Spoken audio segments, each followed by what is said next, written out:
Assalamualaikum warahmatullahi wabarakatuh. Selamat pagi rekan-rekan dari PT Sawit Borneo Sentosa. Apa kabar pagi ini? Sudah sarapan? Ngopi? Oke, Alhamdulillah.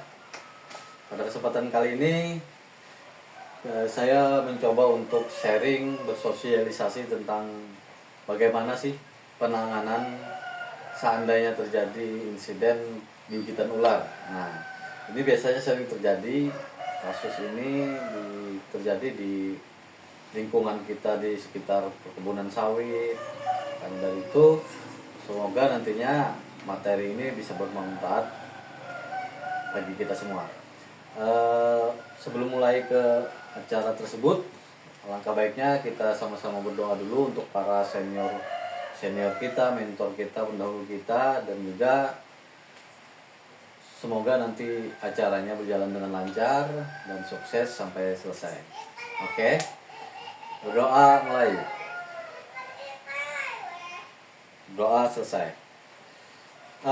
Sebelumnya perkenalkan dulu, nama saya Rudi, domisili di Martapura, Kabupaten Banjar. Kesibukan saya saat ini adalah menerima undangan sosialisasi ke sekolah-sekolah, terus juga selain itu juga mengurus 3 orang anak. Saya bergabung di SIOK pada tahun 2021 di Banjarmasin. Waktu itu pelatihan pertama saya di SIOK tahun 2021.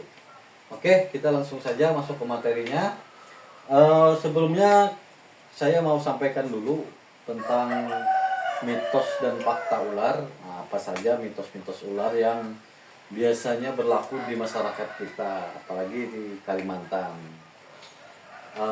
Banyak beredar mitos-mitos tentang ular yang tidak bisa dijelaskan dengan ilmiah. Contohnya, seringnya ular itu dikait-kaitkan dengan santet misalnya. Nah, ada ular masuk rumah, habis itu langsung dikira, oh ini kiriman santet dari orang yang tidak suka dengan kita, seperti itu. Padahal ya mungkin ular itu tersesat atau dia cari makan atau mengejar mangsanya, ternyasar masuk ke rumah. Terus itu juga ular takut dengan garam, itu juga mitos. Katanya ular sama sekali tidak takut dengan garam. Juga di masyarakat kita yang sering beredar juga masalah ular. Nah, kalau kita membunuh ular itu matanya harus dihancurkan supaya temannya si ular saat melihat ularnya dia bisa melihat rekaman siapa sih yang membunuh dia. Nah, itu akhirnya temannya nanti balas dendam. Nah, seperti itu mitos. Ular tidak punya CCTV dan tidak bisa merekam, itu jelas mitos itu. Oke, itu sebagian dari mitos ular. Kita langsung saja ke materi utama kita, yaitu penanganan pada gigitan ular. Apa sih yang harus kita lakukan saat kita tergigit ular atau teman kita, relasi kita tergigit ular? Ada yang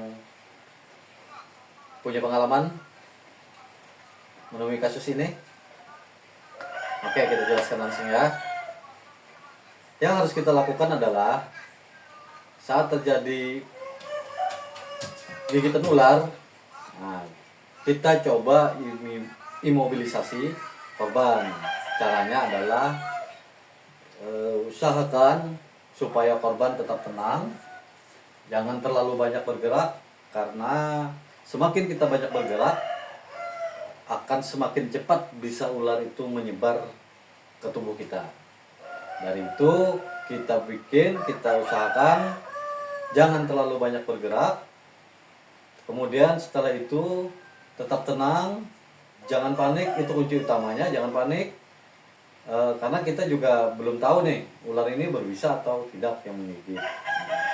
Setelah itu baru kita bidai. Kita bikin bidai di tangan, pasang bidai. Misalnya kita digigit di tangan nih, ya udah kita pasang aja bidai dari pangkal tangan sampai ujung, kita ikat dan bikin. Tujuannya adalah supaya area luka tidak terlalu banyak pergerakan.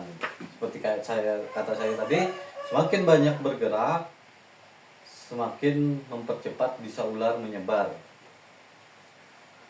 Bisa dipahami teman-teman ya.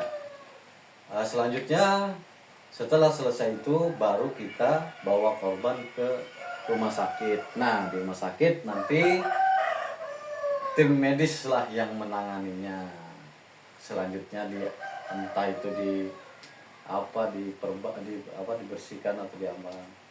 Nah untuk mengetahui ular itu berbisa atau tidak, ya kita harus mengenal dulu jenis ular harus hafal dulu itu. Biasanya salah satu ciri-cirinya adalah gigitan ular berbisa biasanya ada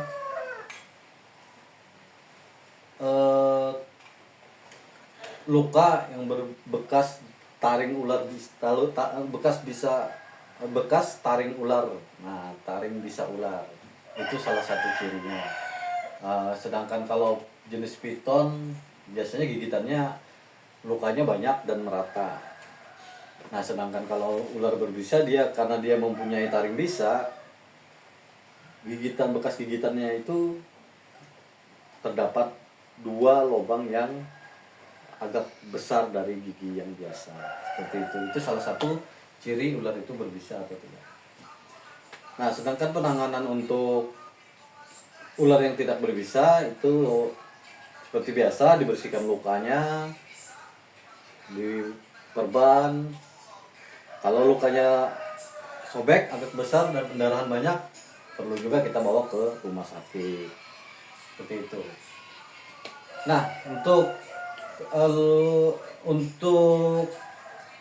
penanganan semburan ular jenis naja, sapu tatrik biasanya kan bisa menyembur tuh. Kobra itu menyemburkan bisanya. Nah, apa yang harus kita lakukan saat terkena semburan ular tersebut? Yang pertama adalah seandainya semburan itu terkena di bagian tubuh kita yang tidak ada luka, itu aman. Kita cukup dibersihkan dengan air.